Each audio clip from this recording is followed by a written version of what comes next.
শিক্ষার্থীবৃন্দ আসসালামু আলাইকুম, কেমন আছো সবাই? আশা করি ভালো। তো আজকের এই ভিডিওতে আমি তোমাদেরকে দেখাবো যে এই নতুন কারিকুলামে 2024 সালে যে তোমাদের বিজ্ঞান বই দেওয়া হচ্ছে দুইটা, একটা হচ্ছে অনুশীলন বই আর একটা হচ্ছে অনুসন্ধানী বই। তো এই অনুশীলন বই পড়তে হলে অনুসন্ধানী দিকে কোন কোন অধ্যায় সাহায্য নিতে হবে অধ্যায়গুলোর, হ্যাঁ, এইটা আমি বলে দিচ্ছি এখন।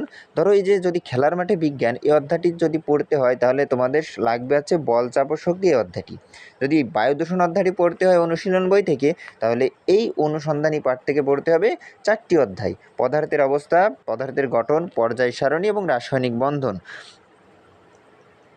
এবার যদি আমার বংশবিস্তার পড়তে হয় এই 2টা অধ্যায় পড়তে হবে, জিনতত্ত্ব, বংশবিস্তার, জৈব অণু। আর যদি কত রকম বাড়িঘর যাবতীয় এই যে এই সব সমস্যার সমাধান, মানে এই যে যে অধ্যায়টা তুমি পড়তে চাচ্ছ কোন কোন অধ্যায় সহায়তা নেবে এই পাশেই লিখে দেওয়া হয়েছে। তো আশা করি সবাই বুঝতে পেরেছ।